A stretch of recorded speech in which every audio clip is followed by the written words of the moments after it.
بسم اللہ الرحمن الرحیم۔ ہدہد سے قوم سبا کا یہ حال سن کر حضرت سلیمان علیہ السلام نے ملکہ بلقیس کے نام میں ایک خط تحریر کر کے ہدہد کے حوالے کیا اور حکم دیا کہ وہ ملکہ بلقیس کو یہ خط پہنچا آئے۔ خط لے کر ہدہد اڑتا ہوا ملکہ بلقیس کے محل پہنچا۔ ملکہ اس وقت اپنے خواب گاہ میں سو رہی تھی۔ ہدہد روشن دان کے راستے کمرے میں داخل ہوا اور حضرت سلیمان علیہ السلام کا ہاتھ ملکہ کے سینے پر رکھ کر واپس باہر نکل گیا۔ ملکہ کی آنکھ کھلی تو ہاتھ دیکھ کر پریشان ہو گئی۔ پھر ہاتھ پر حضرت سلیمان علیہ السلام کی مہر دیکھ کر اس نے ہاتھ کھولا اور پڑھنے لگی۔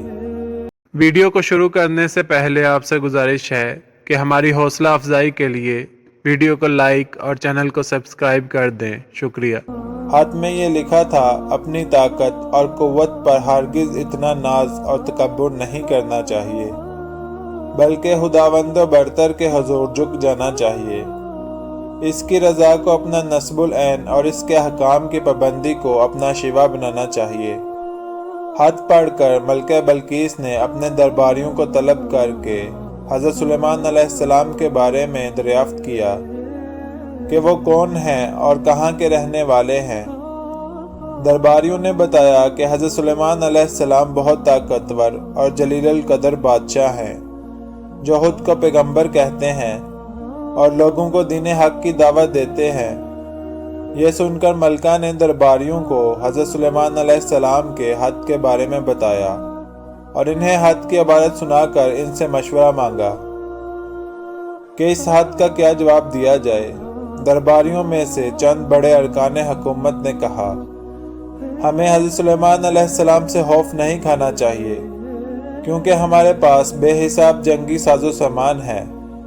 اگر انہوں نے ہمارے ملک پر حملہ کیا تو ہم ڈٹ کر مقابلہ کریں گے۔ اس کے باوجود آپ جو بھی مناسب سمجھیں فیصلہ کریں، ہم اس کی تعمیل کریں گے۔ ملکہ بلقیس نے درباریوں کی تجویز سن کر کہا، بے شک ہم طاقتور ہیں، لیکن کسی معاملے کا حل یہ نہیں کہ فوراً جنگ کے لیے تیار ہو جائیں۔ بہتر یہ ہے کہ چند قاصدوں کو بیش قیمت تحائف دے کر حضرت سلیمان علیہ السلام کی خدمت میں بھیجا جائے۔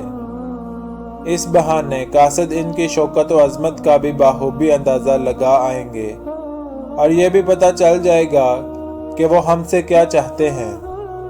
اگر وہ واقعی زبردست قوت و طاقت والے بادشاہ ہوئے تو ان سے جنگ کرنا بے سود ہوگا۔ تمام درباریوں نے ملکہ کی رائے پر اتفاق کیا۔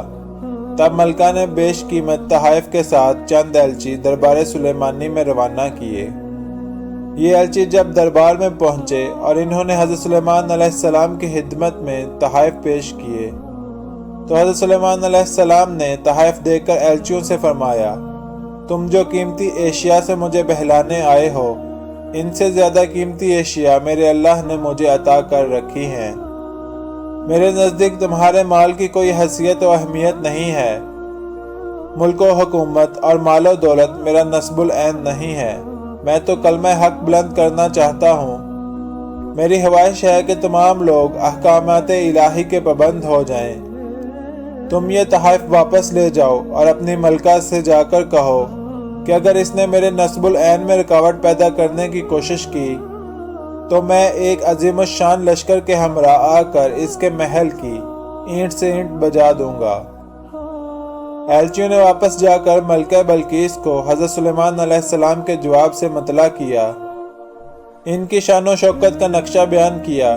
تب ملکہ بلقیس فکر مند ہو گئی اور ایک بڑے وفد کو لے کر حضرت سلیمان علیہ السلام کی طرف روانہ ہوئی۔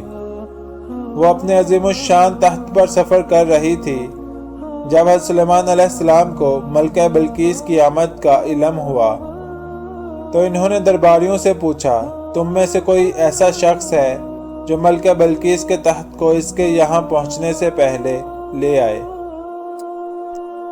حضور، دربار کا وقت ختم ہونے تک میں بلقیس کا تخت یہاں لا سکتا ہوں، ایک جن نے ادب سے کہا۔ حضرت سلیمان علیہ السلام نے فرمایا، نہیں، یہ تو بہت وقت ہے، میں اسے بہت پہلے یہاں ملکہ کا تخت دیکھنا چاہتا ہوں۔ تمام درباری خاموش رہے۔ آخر وزیر اعظم برقیہ نے کہا، حضور اگر اجازت ہو تو میں چشم زدن میں ملکہ کا تخت لا سکتا ہوں۔ آپ نے وزیر اعظم برقیہ کو اجازت دی اور وہ پلک جھپکنے کی دیر میں ملکہ بلقیس کا تخت وہاں لے آیا۔ آپ نے ملکہ کا خیر مقدم کیا اور اس کے آرام و آسائش کا سامان مہیا کیا۔